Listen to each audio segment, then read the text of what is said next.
በሚሊዮን የሚቆጠሩ ወጣቶች ህይወታቸውን ለጥይት ግንባራቸውን ለጥይት እየሰጡ በዚህ መንግስት ላይ ተቃውሟቸውን እያሳዩ ለቁንጽል መፍትሄ ከዚህ መንግስት ጋር የሚደራደር ማንም አይደለም። ከአሁን በኋላ ማንኛውም አይነት ድርድር ሊኖር የሚችለው በአገራዊ ጉዳይ ላይ ወደፊቷ ኢትዮጵያ ምን አይነት ስርዓት ይኖራል ያ እና ለብቻ የሚደራደር ኃይል የለም ለማለት ነው። የኦሮሞ ዲሞክራቲክ ግንባር ዋነኛ አመራር ከሆኑት አንዱ ዶክተር ዲማ ነገዎ ናቸው ይህንን ያሉት። ያለፈው ወርሃ ሰኔ በጀርመኗ ሙኒክ ከተማ ድርጅታቸው አባል የሆነበት የኢትዮጵያ አንድነት ንቅናቄ ማዘጋጀው ስብሰባ ላይ እነሆ ይህ ከፍ ያለ ጭብጨባ የተቸረው ቃል አንድ ዓመት ሳይደፍን ኦዴግ በተናጠል ከኢትዮጵያ መንግስት ጋር ለመደራደር መስማማቱን በሊቀመንበሩ በኦቦሌ ጮለታ ፊርማ በይፋ አስታውቋል። ያ ብቻም አይደል፣ ትጥቅ ያነሱ ድርጅቶች ትጥቃቸውን እንዲያወርዱ ሲል በንቅናቄው ታቅፈው አብረውት የቆዩትን ድርጅቶች ጭምር የሚያሳስብ መግለጫ አውጥቷል። በመሰረቱ ከሰላም እንጂ ከጦርነት የሚገኝ አንዳች ትርፍ እስከሌለ ድረስ ልዩነትን በድርድርና በንግግር መፍታትን የመሰለ ስልጡንና አዋጭ መንገድ የለም። ጦርነት ክፉ ነው። ምትክ የሌለውን የሰው ልጆች ህይወት ይበላል፣ ንብረት ያወድማል፣ ለድህነትና ለራብ ያጋለጣል። ጦርነት ሲኖር ህግ ይፋለሳል፣ ስርዓት አልበኝነት ይነግሳል። ንጹሃን የሚሰቀሉበት፣ ወንጀለኞች የሚሸለሙበት መስፈሪያ ቁና ይሰፋል። ሌቦች የሚበለጽጉበት፣ ሰራተኞች የሚራቆቱበት አሰራር ባህል ይሆናል። ሌሎች ተዘርዝረው የሚያልቁ ውጥንቅጦች ሁሉ በጦርነት ይፈጠራሉ። የሰላም ዋጋ ትልቅ ነው የሚባለው ሰላም የራቀው ሀገር ቀርቶ ሰላም የራቃት ነፍስ ምን ያህል አስከፊ ዝብርቅርቅ ውስጥ እንደምትዘፈቅ ስለሚታወቅ ነው። እናም ልዩነትን በድርድር በንግግርና በሰላም መፍታት ሊበረታታ የሚገባው ተግባር ነው። ይህ ማለት ሁሌ ሰላም በድርድር ብቻ ይገኛል ማለትም አይደለም። ሰላም ከድርድር የሚገኝ ቢሆን ኖሮ የጋዛው ወርቃማ አየር ዛሬም በእስራኤል ፍልስጤም ግጭት ደም ባልከረፋ ነበር።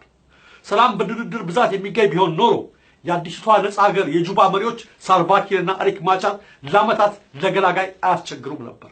ሌሎች ብዙዎች ለቁጥር የሚያታክቱ ጊዜያት ለድርድር ቢቀመጡም የፈለጉትን ውጤት አላገኙም።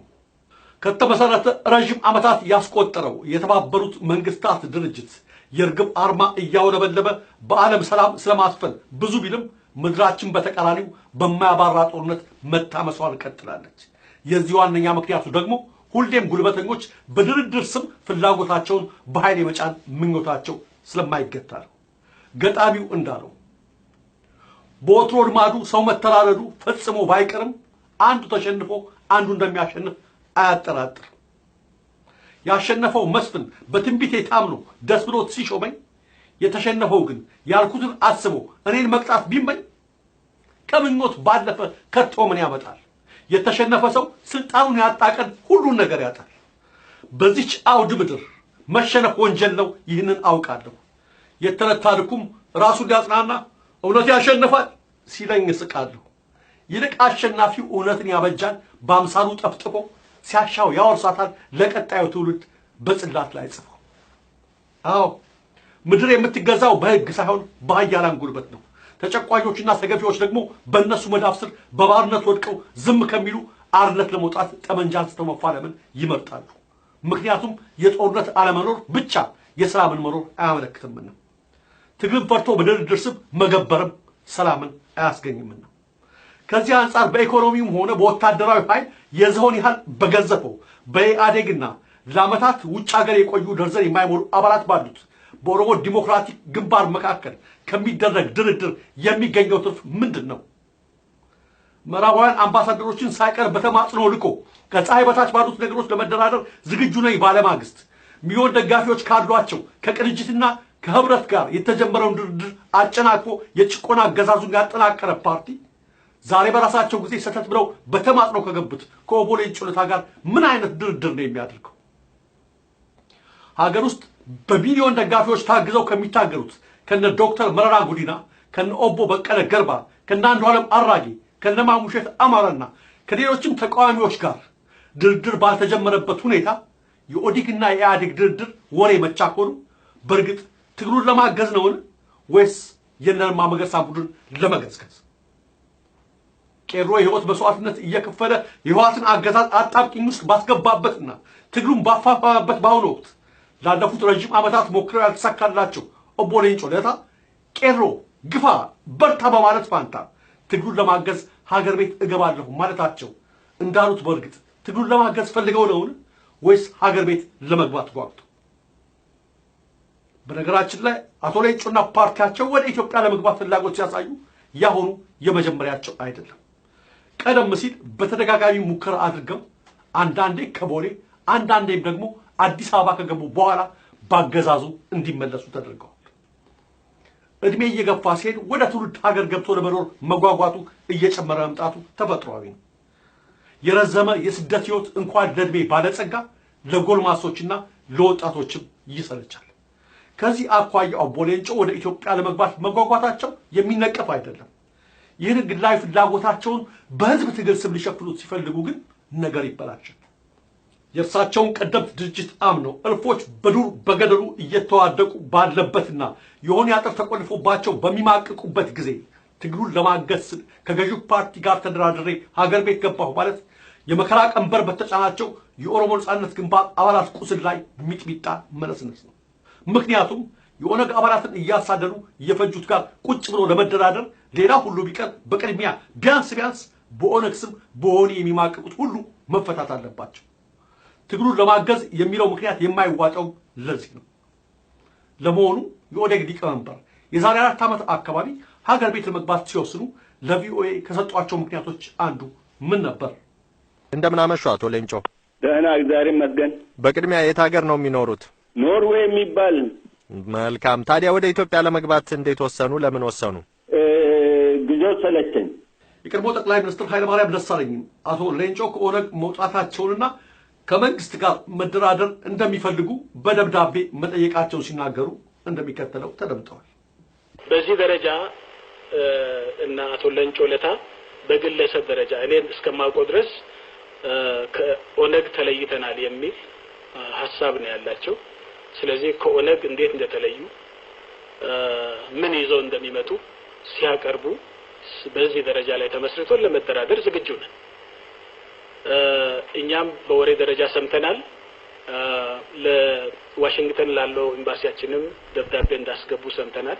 ከዚህ ሁሉ ጥያቄ በኋላ አዲስ አበባ የገቡት የኦዴግ ሊቀመንበር ለቅሶ ለመድረስ ሲሄዱ ይመስል በአቶ አለማየሁ አቶምሳ ቀብር ላይ ተገኝተው በማግስቱ ዳግም ከሀገር እንዲወጡ ተደርገዋል።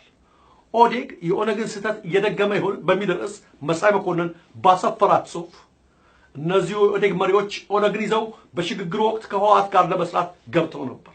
በ10 ሺዎች የሚቆጠሩ ወታደሮቻቸው ትጥቅ እንዲፈቱ ተደርገው እነሱም ባዶ እጃቸውን አጨብጭበው ከሀገር ብስ ብለው የወጡበት ታሪክ ከህሊናችን ጓዳ ገና አልጠፋ። በእርግጥ የትናንቱ ህወሓት አሁንም አለ፣ እንደውም ብሶበታል። አውሬነቱ ገደብ አልፏል። ከትናንት የከፋ በደም የጨቀየ ወንጀለኛ ሆኗል። ታዲያ ለትናንቱ ኦነግ ያልተመለሰ ህወሓት ለዛሬ ኦዴግ ልቡ ይራራ ይሆንን? ምን ተገኝቶ ኦዴግ አገር ቤት ገባ? የዶክተር አብይ አህመድን የተስፋ ቃል ተማምኖ በማለት ይጠይቃል። ድርድር መልካም ነው፣ ይደገፋል። በመልክ ሲሆን ደግሞ ውጤቱ ጥሩ ይሆናል።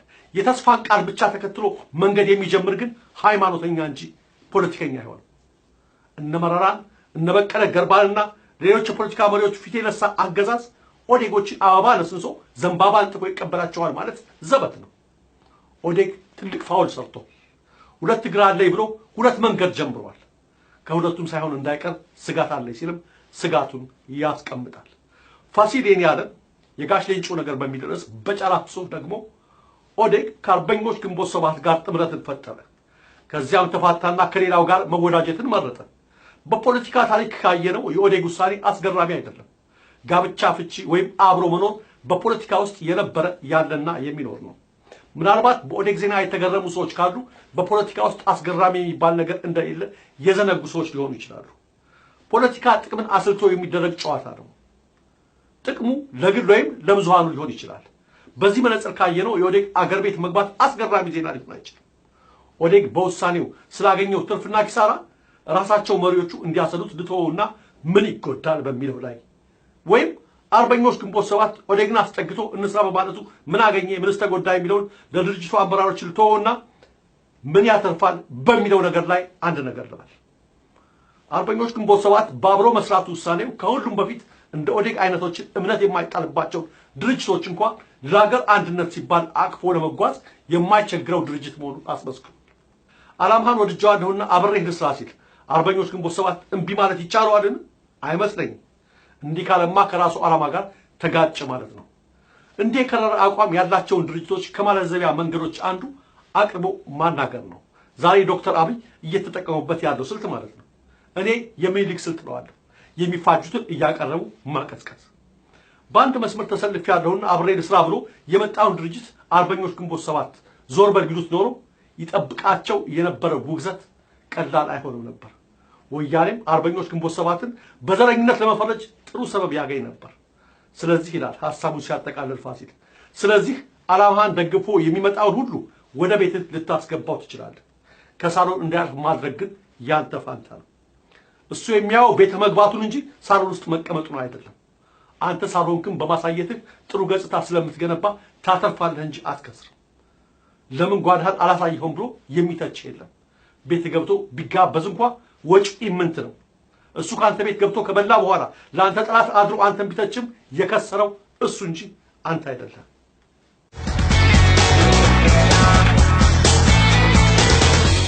ይህን ስል ሀገር ቤት ለመግባት መወሰን ስተት ነው እያልኩ አይደለም።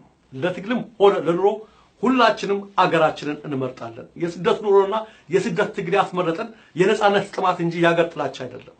ይሁንና ናፍቆት አብከንክኖ ብርዷ መንምሎ ይግደለን እንጂ ሀገር የለቀቅንበትና ለስደት የተዳረግንበት ዓመታት የታገልንለትና መስዋዕት የከፈልንለት ዓላማ ባልተሳካበት ሁኔታ የምልኮ መዝሙር ለመዘመር አንመለስም። የትክክለኛ እርቁ ወይም የነጻነቱ ጊዜ ሲደርስ ሁላችንም በድል ዝማሬ እጅ ለእጅ ተያይዘን እንገባለን። እስከዚያች ዕለት ግን ባለንበት እንጸናለን። እናም ኦዴግ ለምን ገባ ሳይሆን ኦዴግ የገባው ያለ ጊዜው ነው እያልኩ ያለሁት። አንዲት አበባ ዝናቡ ባየለበት የክረምት ወራት ሴፓል በተሰኘ ክፍሏ ራሷን ትሸፍናለች እንጂ አትገላለጥም። አበባ በክረምት ራሴን ልግለጥ ብትል አበባነቷ ሳይታይ ነው በበረዶና በዝናብ ረግፋ የምትቀር። ለዚህ ነው ጨለማውና አስፈሪው የክረምት ወራት እስኪያልቅ ድረስ ስትታፈን ዝናቡን ተቋቁማ በጥንካሬ የምትቆየው። ልክ የክረምት ወራት አልፎ ፀሐይዋ በድምቀት ስትወጣ አበባዋም ልብሷን ሸልቅቃ ትወጣለች። በጊዜዋ ስለወጣችም ታምራለች፣ ብዙዎችንም ትማርካለች። የጥቅምት አበባ እየተባለም ይዘፈንላታል። ከዚህ አንጻር የኦዴግ ሩጫ ካየነው በክረምት ለመገላለጥ የቸኮለች አበባን የመሰለው ጭጋጉ ባልገለጠበት፣ ዝናቡ ባላባራበት፣ በረዶ ባልቆመበት ሁኔታ ለመፈንዳት መላላጥ ትርፉ መርገፍ እንደሚሆን ለመገመት የነብይነት ጸጋን አይጠይቅም። ከዚያም ባሻገር ደግሞ ቃልና እምነት የሚሉት ትልቅ ሚዛን አለ። ሎሬት እንዳሉት ቃል የእምነት ዕዳ እንጂ የእናት የአባት ውርስ አይደለም። ከውስጥ የወጣ ቃል ማለት ደግሞ ከአብራክ የወጣ ልጅ ማለት ነው። በመጀመሪያ ቃል ነበር አይደል የሚለው መጽሐፉስ። አዲሱ ጠቅላይ ሚኒስትር ዶክተር አብይም ቃል ይተክላል ቃል ይነቅላል ሲሉ የሰማኋቸው መሰለኝ። አዎ ቃሉን ከሚያከብር በላይ በዚህ ምድር ማን የሚከበር አለ? ለዚህም ነው ፈጽሞ ቃል አትግባ፣ ከገባህ ግን እስከ መጨረሻው ጠብቀው የሚባለው። ይህ ካልሆነ ግን አዝናለሁ። የማዝነው በአንተ ክህደት ሳይሆን ሁለተኛ ላምንህ ባለመቻሌ ነው የሚል ትዝብት ያስከትላል። ቸርን ሰንብት።